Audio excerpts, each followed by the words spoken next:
اعلیٰ چینی قیادت سے ملاقاتیں ہوں گی۔ آپ کو ایک بار پھر بتاتے چلیں کہ وفاقی وزیر خارجہ جناب شاہ محمود قریشی دورہ بیجنگ پہ روانہ ہو رہے ہیں اور وہاں ان کی ملاقات اعلیٰ چینی قیادت سے ہوگی، اور اس دوران سیکیورٹی تعاون پہ تبادلہ خیال کیا جائے گا۔ سی پیک، لداخ اور خطے کی سیکیورٹی صورتحال پر بھی بات چیت ہوگی۔ ہمارے نمائندے ذوالقرنین ہمارے ساتھ موجود ہیں۔ جی ذوالقرنین، بتائیے گا کیا تفصیلات ہیں؟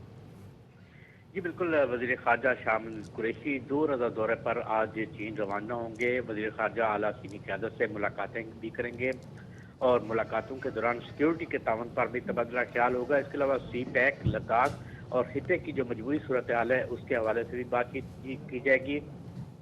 یہ بھی بتایا گیا ہے کہ وزیر خارجہ چینی صدر شی جن پنگ کے متوقع دورہ پاکستان پر بھی گفتگو کریں گے، اور سیکرٹری خارجہ سہیل محمود بھی ان کے ساتھ بیجنگ جا رہے ہیں، جہاں پر وہ وفود کی سطح پر بھی مذاکرات کریں گے۔ جی صحیح، بہت شکریہ ذوالقرنین حیدر آپ کا تفصیلات سے آگاہ کرنے کے لیے۔ اب ذرا ہم آپ کو تھوڑا بہت موڈ چینج کرتے ہیں۔ سیاسی اگر موسم دیکھا جائے تو اس کا درجہ حرارت تو دن بدن بڑھتا جا رہا ہے، لیکن اگر ویسے موسم کی بات کریں اور خصوصی طور پہ لاہور کی بات کریں اور پنجاب کے بیشتر شہروں کی بات کریں تو وہاں پر درجہ حرارت جو ہے وہ کم ہوتا جا رہا ہے۔ ریزن یہ ہے کیونکہ لاہور میں ہو رہی ہے بارش، اور کل پرسوں جو لاہور کے لوگ بڑی شکایت کر رہے تھے کہ بڑی ہبس ہے، بہت گرمی ہے، بارش نہیں ہو رہی، تو ایک دم بارش نے وہاں کا سارا سین ہی چینج کر دیا اور لاہوریوں نے کل بڑی بارش بھی انجوائے کیا۔ اب یہ بھی پتہ کرنا ہے کہ یہ بارش صرف آج کی ہیں یا کل کی، ایک ہفتے کے ساتھ میں آپ کو یہ بتائیں، مطلب وہ علاقے جو کہ نشیبی علاقے نہیں بھی تھے وہ بھی اس بارش کی وجہ سے زیر آب آئے ہیں۔ ہم نے دیکھا کہ کل وادر روڈ میں، اور اس کے علاوہ کل نے ڈیفینس میں بھی دیکھا، اور شہر کے مختلف علاقوں میں گارن ٹاؤن میں جو ہے وہ پانی کھڑا رہا، جس کی وجہ سے اب لوگ کافی پریشان ہو گئے کہ بھائی ہم تو بارش انجوائے کرنے کے لیے نکلے تھے لیکن سامنے تو جو نہر ہے وہ ہمارے گھروں تک پہنچ گئی ہے۔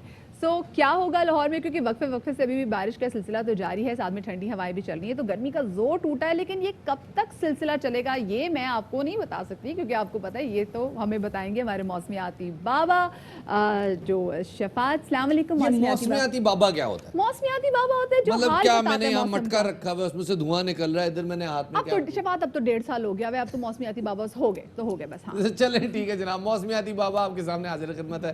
یہ جناب محکمہ موسمیات کی جانب سے جاری کیا گیا میپ ہے جس میں پورے ناردرن پنجاب میں اس وقت ہوا کا کم دباؤ موجود ہے۔ اس کو کم دباؤ تو نہیں کہنا چاہیے، اٹس اے شدید ڈپریشن، اور اس کی وجہ سے اس وقت پورے پنجاب میں طوفانی بارشیں ہو رہی ہیں۔ اگر ہم بات کریں اوکاڑا سے لے کے لاہور تک، گجرانوالہ سے لے کے اسلام آباد تک، اور خاص طور پہ نالا لئی کا کیچمنٹ ایریا یعنی کہ مارگلا ہلز کا وہ ایریا جو کہ جہاں بارشیں ہوتی ہیں تو نالا لئی کی سطح بلند ہوتی ہے، اس میں اس وقت شدید بارشیں ہو رہی ہیں۔ لال گولا کیا، یہ لال گولا مجھے جناب میں آپ کو صرف اتنا سمجھا دوں کہ یہ جو سکیل لگا ہوا ہے، اس سکیل میں مختلف کلر کوڈنگ ہے، لیکن جو یہ یلو والی کوڈنگ ہے یہ بتا رہی ہے کہ جناب 1 گھنٹے میں 15 mm بارش ہو سکتی ہے، لیکن جو یہ ریڈ اور پرپل کوڈنگ ہے یہ بتا رہی ہے کہ 1 گھنٹے میں 45 سے 55 ملی لیٹر بارش ہو سکتی ہے۔ دس از انکریڈیبل، اس کو ہم آسان زبان میں کلاؤڈ برسٹ بھی کہہ سکتے ہیں، جو کہ اس وقت ہمیں نظر آ رہا ہے شمالی پنجاب میں۔